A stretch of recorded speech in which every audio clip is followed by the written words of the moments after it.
मान लेते हैं एक कोई पॉइंट चार्ज है, इससे r डिस्टेंस पर एक कोई पॉइंट है P, तो कह रहा है कि यहां पर इलेक्ट्रिक फील्ड इंटेंसिटी का वैल्यू क्या होगा। ये हमको पॉइंट चार्ज दिया हुआ है, ये है पॉइंट चार्ज।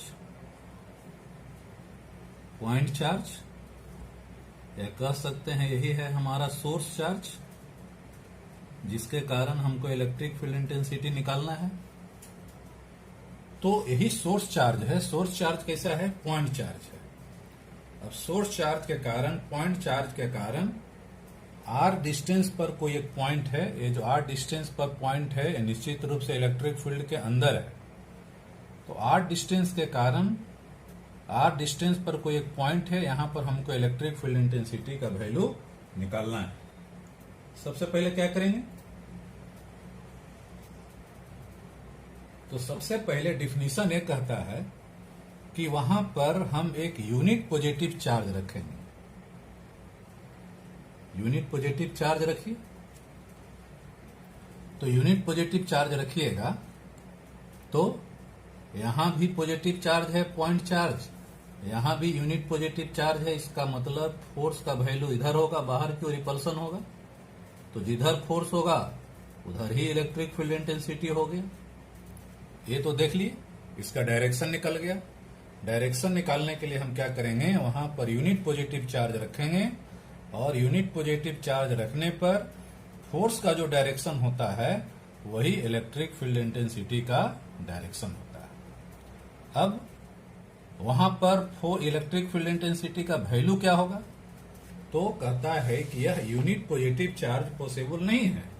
तो वहां पर क्या करेंगे? वहां पर एक रखते हैं टेस्ट चार्ज का वैल्यू। ये क्या करेंगे? ये टेस्ट चार्ज का वैल्यू रखेंगे। पहले रखेंगे टेस्ट चार्ज। तो टेस्ट चार्ज रखेंगे, तो टेस्ट चार्ज रखने के बाद फोर्स का वैल्यू निकालेंगे और टेस्ट चार्ज निकालने के बाद फोर्स का वैल्यू निकलेगा और फिर टेस्ट चार्ज से डिवाइड कर देंगे, तब वही जो फोर्स हो जाएगा यूनिट पॉजिटिव चार्ज के कारण फोर्स होगा और वही इलेक्ट्रिक फील्ड इंटेंसिटी के बराबर होता है।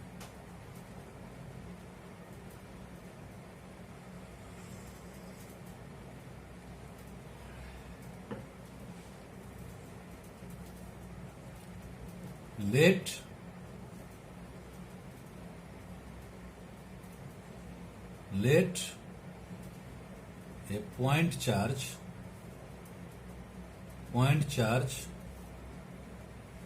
और source charge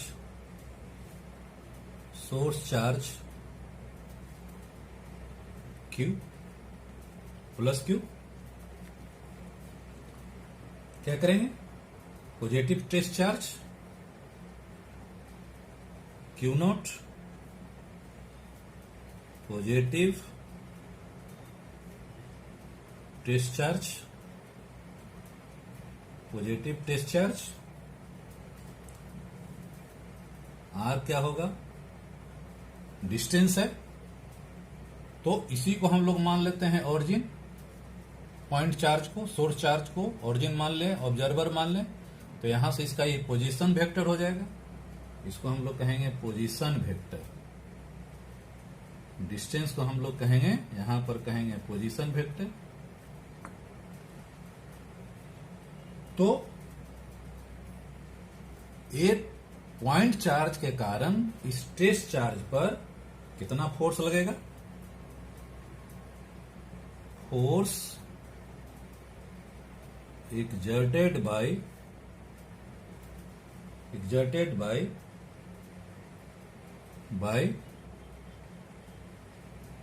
source charge Q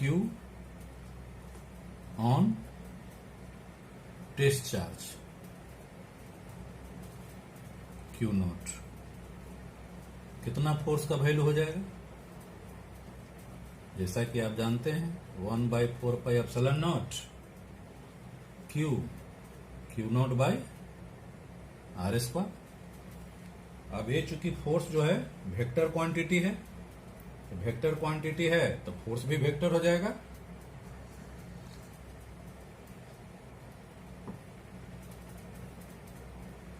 force का वैल्यू इतना हो गया।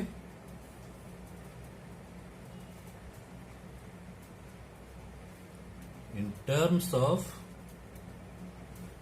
यूनिट वेक्टर के टर्म में इसको कैसे लिखेंगे?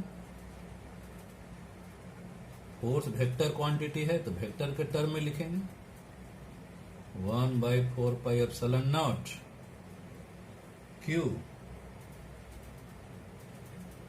Q0 बाय आर का स्क्वायर कर दीजिए, वो यूनिट वेक्टर हो गया।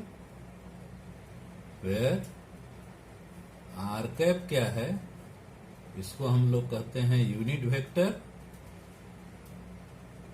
यही डायरेक्शन बताता है, which show the direction of force. यही फोर्स का डायरेक्शन बताता है।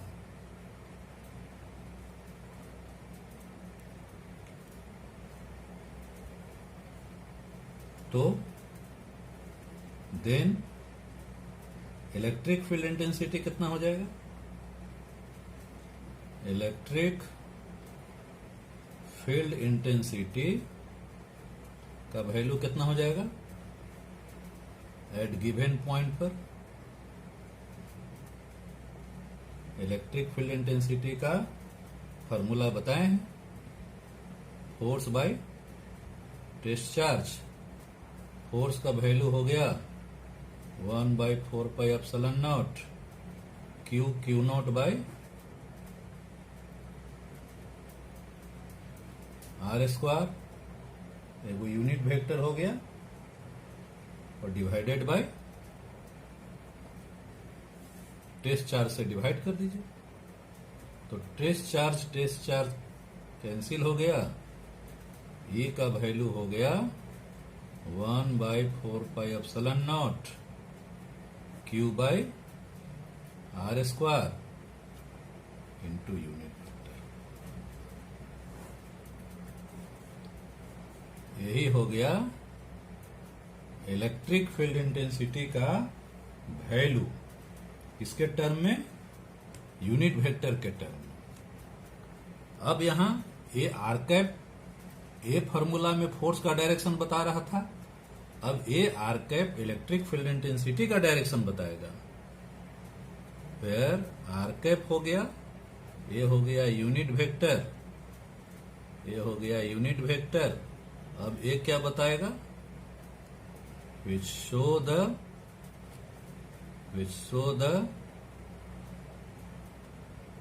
Direction of. अब यही इलेक्ट्रिक फील्ड का डायरेक्शन बताएगा,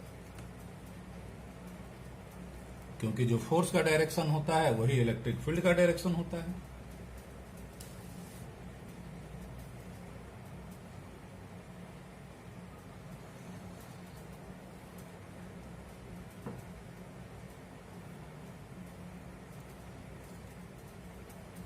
इसको हम इस तरह भी लिख सकते हैं 1/4πε0 Q बाय, ये तो आर स्क्वायर हो गया। ये जो आर कैप है इसको लिख सकते हैं वेक्टर बाय उसका मॉडुलस। तो ये हो गया 1/4πε0 Q बाय आर के पावर 3 इंटू वेक्टर। तो इलेक्ट्रिक फील्ड इंटेंसिटी का ये भी एक फॉर्मूला हो गया, ये भी फॉर्मूला हो गया। ये तो हो गया इलेक्ट्रिक फील्ड इंटेंसिटी का वैल्यू हो गया यूनिट वेक्टर के टर्म में, या कह सकते हैं वेक्टर के टर्म में। अब यही इलेक्ट्रिक फील्ड इंटेंसिटी का वैल्यू हम लोग पोजीशन वेक्टर के टर्म में भी लिख सकते हैं। तो आइए देखिए इलेक्ट्रिक फील्ड इंटेंसिटी का वैल्यू हम पोजीशन वेक्टर के टर्म में कैसे लिख सकते हैं।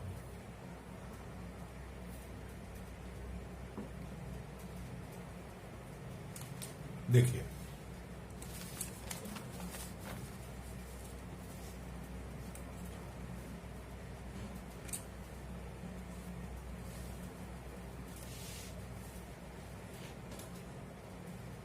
चलिए हेडिंग दीजिए।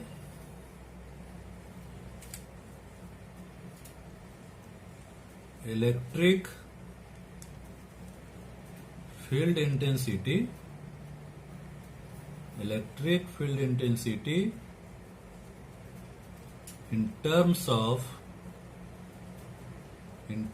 of position vector. Position vector के टर्म में कैसे लिखेंगे? तो पोजीशन वेक्टर के टर्म में लिखने के लिए क्या करेंगे? पोजीशन वेक्टर के टर्म में लिखने के लिए एक हम ऑब्जर्वर मान लिए, यहां पर कोई टेस्ट चार्ज है Q, इस टेस्ट चार्ज का पोजीशन वेक्टर है AR है। टेस्ट चार्ज का पोजीशन वेक्टर है R1 है। टेस्ट चार्ज का पोजीशन वेक्टर है, मान लेते हैं क्या इसको लिखेंगे? चलिए इसको हम R1 लिख देते हैं। R1 लिख दिया। अब कहता है कि यह जो टेस्ट चार्ज है, ये जो पॉइंट चार्ज है या सोर्स चार्ज कहिए, पॉइंट चार्ज कहिए चाहे सोर्स चार्ज कहिए, इससे R डिस्टेंस पर कोई एक पॉइंट है P। यहां पर हमको इलेक्ट्रिक फील्ड इंटेंसिटी का वैल्यू निकालना है। कहां पर पॉइंट है, इसका भी हम लोग पोजीशन वेक्टर मान ले। इसका पोजीशन वेक्टर माने R2 और ये P पॉइंट का पोजीशन मतलब पॉइंट चार्ज से कितना है? R है।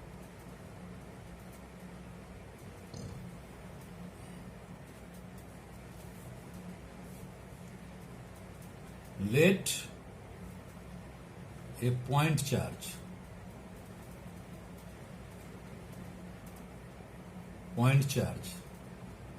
या सोर्स चार्ज कह सकते हैं, सोर्स चार्ज Q। R1 क्या है? ये हो गया position vector of point charge या सोर्स चार्ज, या कह सकते हैं गिवन चार्ज। दिए हुए चार्ज का पोजीशन वेक्टर हो गया R1। एक पॉइंट है P जहां पर हमको इलेक्ट्रिक फील्ड इंटेंसिटी का वैल्यू निकालना है। P पॉइंट पर हमको इलेक्ट्रिक फील्ड इंटेंसिटी का वैल्यू निकालना है। ए point P is given at a distance R from point charge। Point charge से एक पॉइंट दिया हुआ है P R डिस्टेंस पर, जहां पर हमको इलेक्ट्रिक फील्ड इंटेंसिटी का वैल्यू निकालना है। सबसे पहले क्या करेंगे? यहां पर यदि ये पॉजिटिव चार्ज है, पहले यूनिट पॉजिटिव चार्ज रखेंगे। यूनिट पॉजिटिव चार्ज रखने से यहां भी पॉजिटिव है, यहां भी पॉजिटिव है, इसका डायरेक्शन हो जाएगा, इलेक्ट्रिक फील्ड इंटेंसिटी का डायरेक्शन हो जाएगा। निकल गया, इधर से रिपल्सन हो गया। अब यहां पर वैल्यू निकालने के लिए हम क्या करेंगे? यहां पर हम एक टेस्ट चार्ज रखेंगे। तो ये जो टेस्ट चार्ज रखेंगे, पहले जरा ये देख लीजिए कि यह जो पॉइंट, ये जो दिया हुआ है पॉइंट P, उसका पोजीशन वेक्टर क्या है? पोजीशन वेक्टर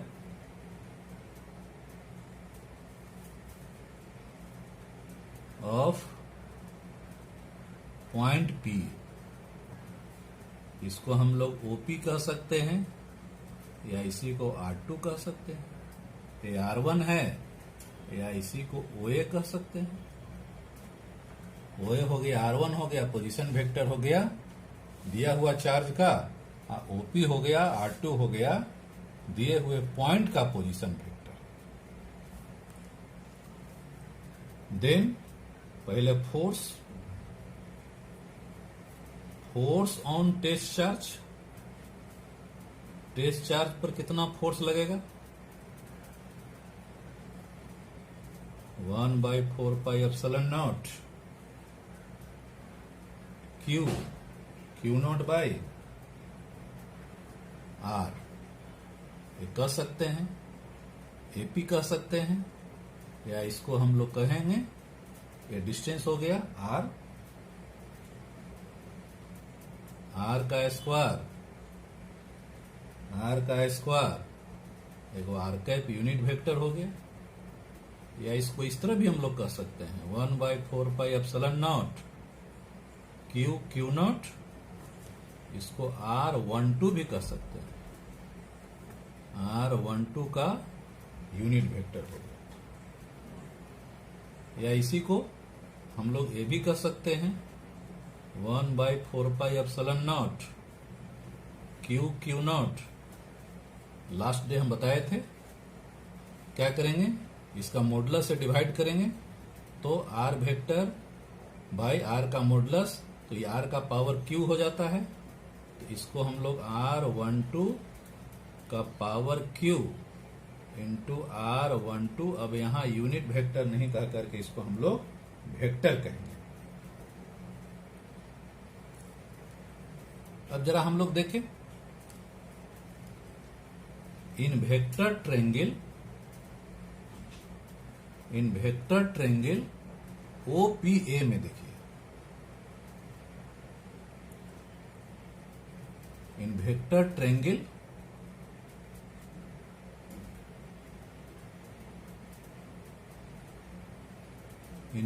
ट्रेंगल OPA में क्या हो जाएगा? OP plus PA equal to OA, vector के टर्म में लिख सकते हैं। O से P पर गया, P से A पर गया, इक्वल टू, अच्छा नहीं, इसको हम लोग लिखें OAP लिखिए, ज्यादा अच्छा रहेगा। इन वेक्टर ट्रेंगल OAP लिखिए, तो OAP में क्या लिख सकते हैं? लिख सकते हैं OA plus AP equal to OP vector. OA कितना हो गया? R1। AP को लिख सकते हैं R, या इसी को R1 से 2 हो गया, 1 से 2 हो गया, इक्वल टू R2। तो R12 का वैल्यू हो गया R2 माइनस R1। ये वैल्यू पुटअप कर दीजिए, पुटिंग दिस वैल्यू, तो ए फोर्स का वैल्यू हो गया 1/4πε0 Q नॉट बाई R12 का पावर Q, तो हो गया R2 माइनस R1 का power Q into R2 minus R1। ये फोर्स का वैल्यू हो गया पोजीशन वेक्टर के टर्म में। तो इलेक्ट्रिक फील्ड इंटेंसिटी का वैल्यू क्या हो जाएगा? Now electric field intensity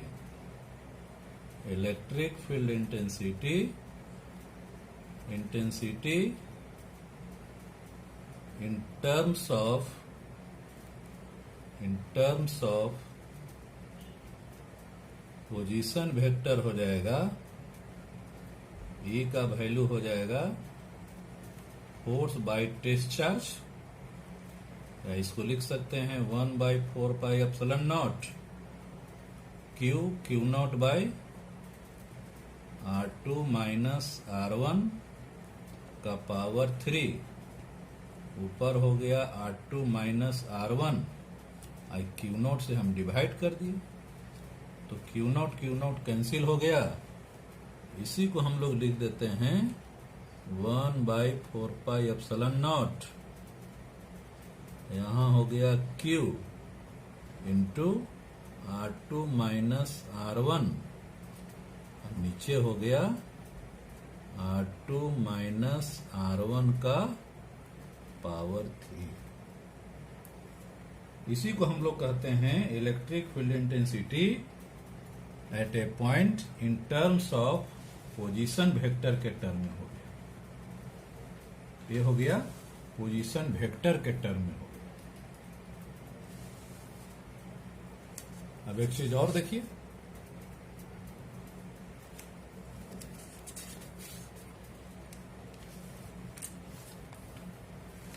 position vector के टर्म में हो गया। Okay,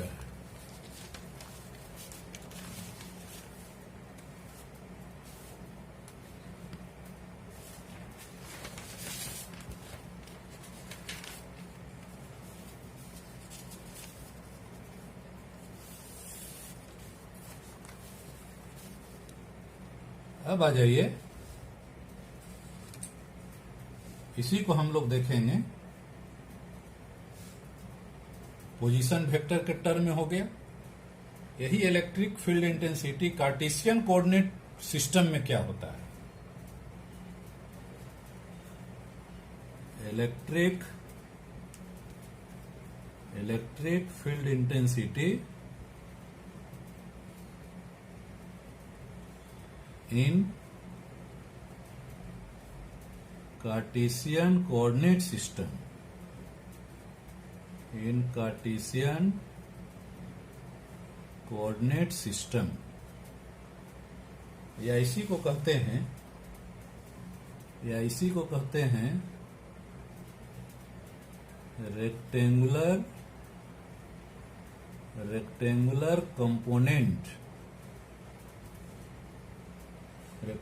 component of electric field intensity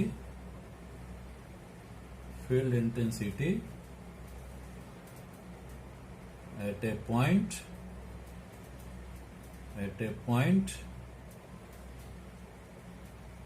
due to point charge।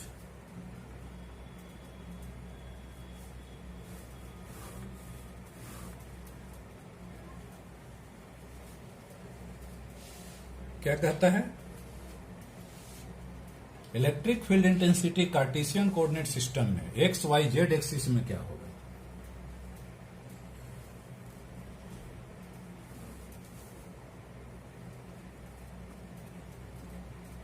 X axis हो गया,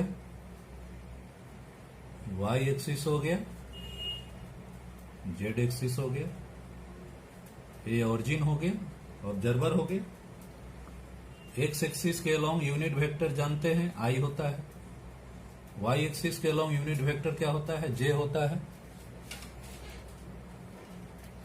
जेड एक्सिस के अबाउट यूनिट वेक्टर क्या होता है, के होता है। ये जो ओरिजिन है, ये जो ऑब्जर्वर है, यहां पर हमने एक चार्ज रख दिया Q। इससे R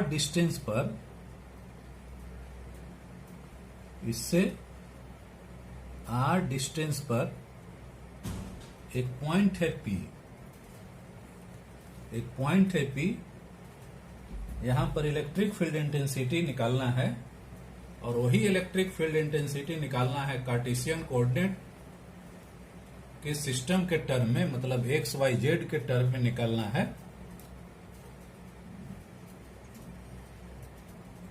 यहां पर इलेक्ट्रिक फील्ड इंटेंसिटी है, मान लेते हैं E। तो P पॉइंट पर जो इलेक्ट्रिक फील्ड इंटेंसिटी है उसको कार्टेशियन कोऑर्डिनेट सिस्टम के टर्म में के मतलब हो गया, यहां पर इलेक्ट्रिक फील्ड इंटेंसिटी का वैल्यू एक्स एक्सिस में क्या होगा, यहां पर इलेक्ट्रिक फील्ड इंटेंसिटी का वैल्यू वाई एक्सिस में क्या होगा। यहां पर इलेक्ट्रिक फील्ड इंटेंसिटी का वैल्यू जेड एक्सिस में क्या हो जाएगा?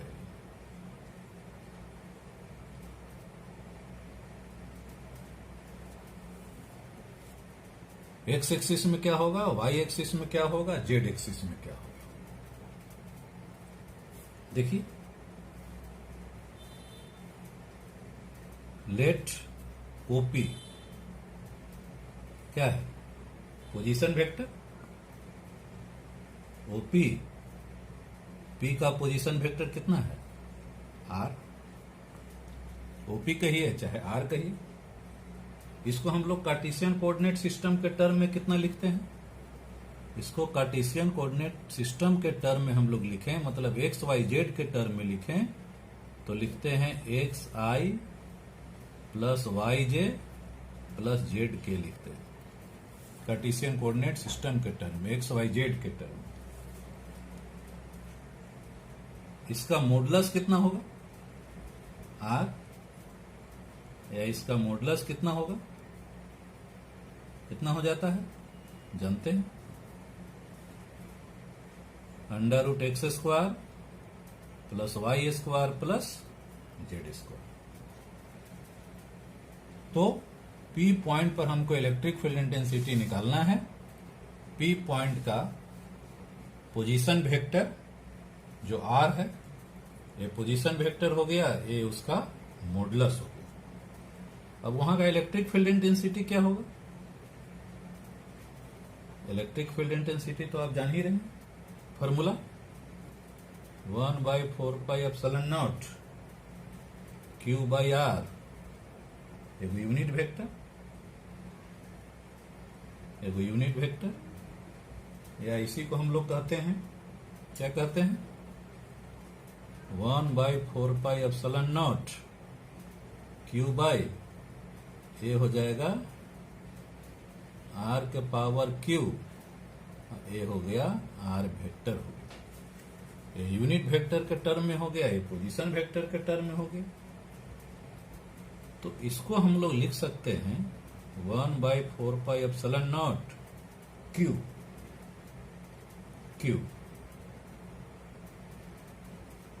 R को हम लोग लिख दें x i plus y j plus z k divided by R के पावर क्यू। आर दिया हुआ है x square plus y square plus z square, या इसी को कहते हैं x square plus y square plus z square power 1/2। तो आर का value x square plus y square plus z square के पावर 1/2, तो आर के पावर 3 का कितना हो जाएगा?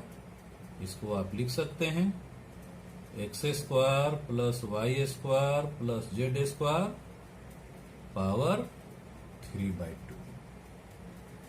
3/2 हो गया। ई हो गया, ई का वैल्यू हो गया कार्टेशियन कोऑर्डिनेट सिस्टम के टर्म में। अब ये जो ई का कंपोनेंट क्या क्या हो गया? E X, E Y, E Z. Now let E X, E Y and E Z. E Z क्या है? Are rectangular component, rectangular component of electric field intensity. Electric field intensity का रेक्टेंगुलर कंपोनेंट। तो rectangular component मतलब E का value X axis के direction में, Y axis के direction में, जेड एक्सिस के डायरेक्शन में, मतलब तीनों को हम लोग जोड़ देंगे तो होना चाहिए E X plus E Y plus E Z, या हम लोग इस तरह भी कह सकते हैं ई इक्वल टू आई जे के टर्म में ई एक्स आई EY J plus EZ K हो गया। इसको इक्वेशन नंबर 2 हम लोग लगे। अब ये दोनों को यदि हम कंपेयर करते हैं, इक्वेशन नंबर 1 और equation number 2, comparing equation 1 and 2, दोनों को कंपेयर करेंगे तब क्या हो जाएगा? लेफ्ट साइड तो दोनों का बराबर है, मतलब इसका I कंपोनेंट I के बराबर हो जाएगा, J कंपोनेंट J के बराबर हो जाएगा, K कंपोनेंट K के बराबर हो जाएगा। तो कंपेयर करेंगे तो EX का वैल्यू हो गया, EX का वैल्यू EX I वाला हो जाएगा, मतलब कह सकते हैं 1/4πε0 Q X by x square plus y square plus z square power 3/2। I के बराबर हो गया, जे कंपोनेंट जे के बराबर, जे वाला मतलब वाई, वाई वाला इधर हो गया EY का वैल्यू हो गया 1/4πε0, इधर हो गया जे का कंपोनेंट EY, तो इधर हो गया 1/4πε0 Q into y divided by x square plus y square plus z square power 3/2।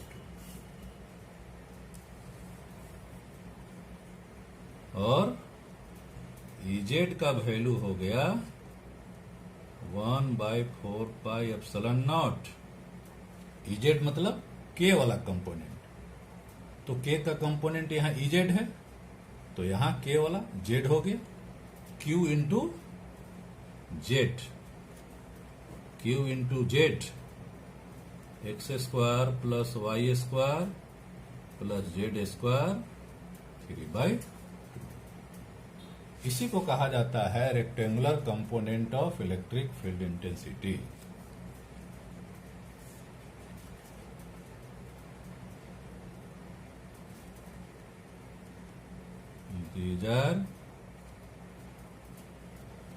These are the rectangular component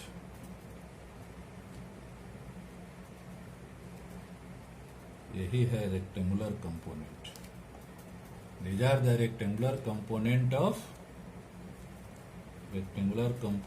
of electric field, यही है इलेक्ट्रिक फील्ड का रेक्टेंगुलर कंपोनेंट। अब एक चीज और हम लोग जान लें,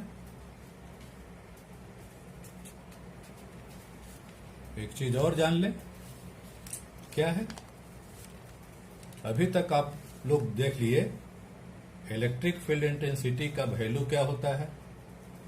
इलेक्ट्रिक फील्ड इंटेंसिटी का वैल्यू पॉइंट चार्ज के कारण क्या होता है, यूनिट वेक्टर के टर्म में क्या होता है, पोजीशन वेक्टर के टर्म में क्या होता है, और जान गए कि रेक्टेंगुलर कंपोनेंट मतलब एक्स वाई जेड एक्सिस में इसका वैल्यू, इलेक्ट्रिक फील्ड इंटेंसिटी का वैल्यू क्या होता है। अभी तक जो भी आप देखे इलेक्ट्रिक फील्ड इंटेंसिटी का वैल्यू एक सिंगल पॉइंट चार्ज के कारण। अब यदि इस तरह का बहुत सारा चार्ज हो तो किसी पॉइंट पर इलेक्ट्रिक फील्ड इंटेंसिटी का वैल्यू क्या होगा। जिस तरह फोर्स में हम लोग पढ़े थे प्रिंसिपल ऑफ सुपरपोजिशन, उसी तरह यहां भी है, इलेक्ट्रिक फील्ड में भी एप्लीकेबल है प्रिंसिपल ऑफ सुपरपोजिशन। मतलब हेडिंग देंगे इलेक्ट्रिक फील्ड इंटेंसिटी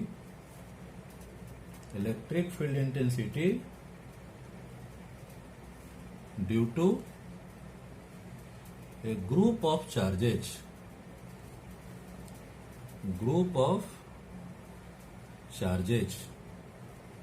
या इसी को हम लोग कहेंगे प्रिंसिपल ऑफ सुपरपोजिशन,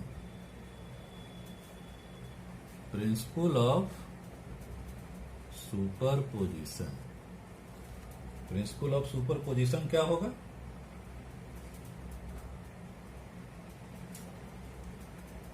जैसा कि फोर्स में भी आप जानते हैं, फोर्स में भी जानते हैं,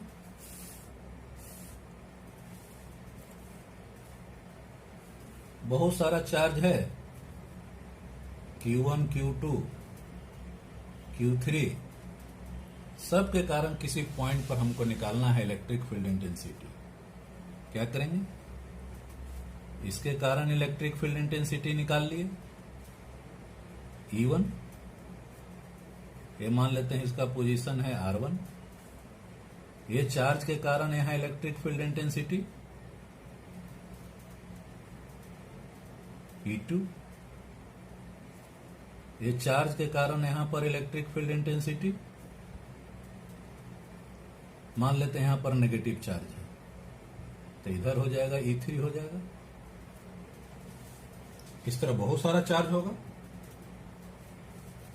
तो according to principle of superposition हो जाएगा, प्रिंसिपल ऑफ सुपरपोजिशन जैसा कि आप पहले पढ़ चुके हैं कूलम्स लॉ में, टोटल इलेक्ट्रिक फील्ड इंटेंसिटी का वैल्यू हो जाएगा E1 plus E2 plus E3, या इसी तरह जितना भी होगा सब को हम लोग वेक्टर मेथड से जोड़ देंगे।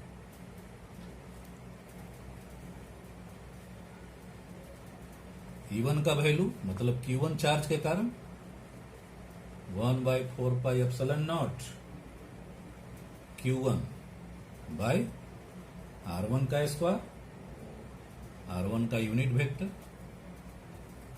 1/4πε0 Q2 R2 का स्क्वायर, R2 का यूनिट वेक्टर, इसी तरह डॉट डॉट डॉट करते जाइए 1/4πε0 Qn बाय Rn का स्क्वायर, Rn यूनिट वेक्टर हो गया। इसको हम लोग इस तरह भी लिख सकते हैं, सिग्मा के टर्म में इसको लिखते हैं 1/4πε0, इसको हम लोग सिग्मा के टर्म में इस तरह लिखते हैं। सिग्मा क्या लिखेंगे? Qn बाय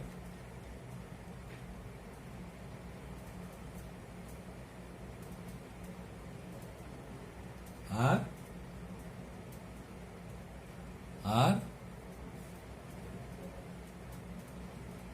QI,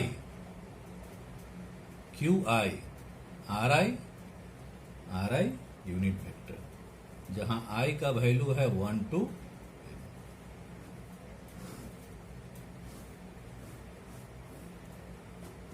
मतलब सीधी सी बात यह है कि किसी पॉइंट पर जहां पर भी हमको निकालना है इलेक्ट्रिक फील्ड इंटेंसिटी बहुत सारा चार्ज के कारण, तो सब चार्ज के कारण अलग अलग इलेक्ट्रिक फील्ड इंटेंसिटी निकाल देंगे और फिर उसको वेक्टर मेथड से जोड़ देंगे। मतलब इसमें भी प्रिंसिपल ऑफ सुपरपोजिशन काम करता है। ये तो हो गया बहुत सारा चार्ज के कारण, ग्रुप ऑफ चार्ज के कारण, मल्टीपल चार्ज के कारण। अब हम लोग देखें, जैसा कि एक बताए थे कंटिन्यूअस चार्ज डिस्ट्रीब्यूशन का value, electric field intensity, electric field intensity at a point due to continuous charge distribution, continuous charge distribution के कारण क्या होगा? कंटिन्यूअस चार्ज डिस्ट्रीब्यूशन में आप पढ़े थे 3 तरह का होता है, linear charge distribution, surface charge distribution और वॉल्यूम चार्ज डिस्ट्रीब्यूशन। तो लीनियर चार्ज डिस्ट्रीब्यूशन के कारण क्या होगा? लीनियर चार्ज डिस्ट्रीब्यूशन के कारण हो जाता है। बस कुछ नहीं है, फोर्स का वैल्यू उसमें निकाले हुए हैं, फोर्स में टेस्ट चार्ज से डिवाइड कर देना है, हो गया। जैसे यहां पर देखिए, इसको हम लोग पोजीशन वेक्टर के टर्म में लिख सकते हैं 1/4πε0। ये जो सिग्मा है I1 to N QI bye, इसको हम लोग वहां बताए थे, अभी हम लोग पोजीशन वेक्टर के टर्म वाला बताए थे। क्या बताए थे? R2 minus R1, R2 minus R1, R2 minus R1 whole square, ये बताए थे R2 माइनस R1। इस तरह भी लिख सकते हैं पोजीशन वेक्टर के टर्म में। तो लीनियर चार्ज डिस्ट्रीब्यूशन के कारण आप जरा आ जाइए, क्या लिखेंगे? लीनियर चार्ज डिस्ट्रीब्यूशन का वैल्यू हो जाता है 1/4πε0, इंटीग्रेशन कर देते हैं, लेमडा स्मॉल एलिमेंट, छोटा लेंथ ले लेंगे, R2 माइनस R1 के पावर 3। अच्छा, यार स्क्वायर हो गया,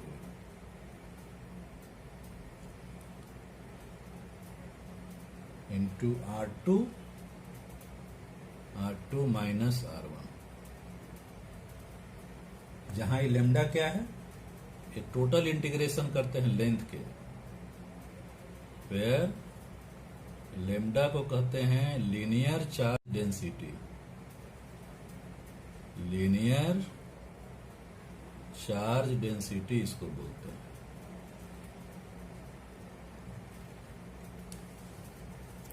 इसी तरह सरफेस चार्ज डिस्ट्रीब्यूशन के टर्म में क्या हो जाएगा? सरफेस चार्ज डिस्ट्रीब्यूशन में क्या हो जाएगा? E का वैल्यू 1/4πε0। इसको हम लोग इंटीग्रेशन करते हैं, ये यहां जो हम लोग इंटीग्रेशन करते हैं पूरा एरिया के टर्म में करते हैं। एरिया को S कहिए चाहे A कहिए, S कहिए, तो यहां सिग्मा हो जाएगा छोटा सा area ds bye R2 minus R1 के power 3 R2 minus R1, where sigma क्या है? इसको बोलते हैं सरफेस चार्ज डेंसिटी, इसको बोलते हैं सरफेस चार्ज डेंसिटी, इसको बोलते हैं। उसी तरह वॉल्यूम चार्ज डिस्ट्रीब्यूशन के कारण क्या हो जाएगा? वॉल्यूम चार्ज डिस्ट्रीब्यूशन के कारण इलेक्ट्रिक फील्ड इंटेंसिटी का वैल्यू क्या हो जाएगा? E 1/4πε0।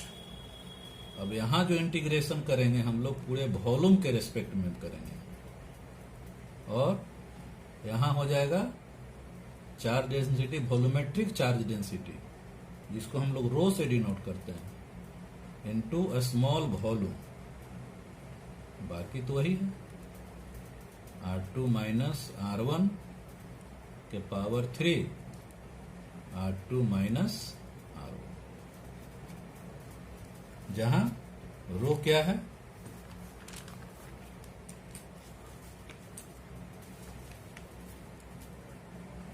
फिर यहां रो क्या है? इसको बोलते हैं वॉल्यूमेट्रिक चार्ज डेंसिटी।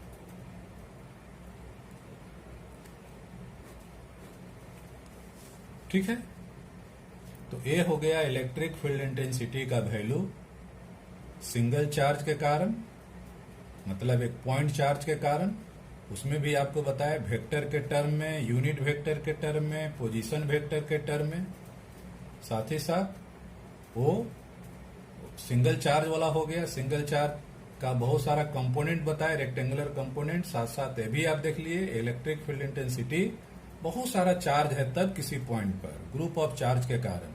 यहाँ हम लोग प्रिंसिपल ऑफ सुपरपोजिशन वाला फॉर्मूला निकालते हैं, अप्लाई करते हैं। उसी तरह इलेक्ट्रिक फील्ड इंटेंसिटी किसी पॉइंट पर हो गया कंटिन्यूअस चार्ज डिस्ट्रीब्यूशन के कारण, बहुत सारा लीनियर चार्ज है, सरफेस चार्ज है, वॉल्यूमेट्रिक चार्ज है, तब उसके कारण इलेक्ट्रिक फील्ड इंटेंसिटी का वैल्यू क्या होता है। ठीक है, आज का इतना ही। नेक्स्ट डे इसको हम लोग आगे देखेंगे।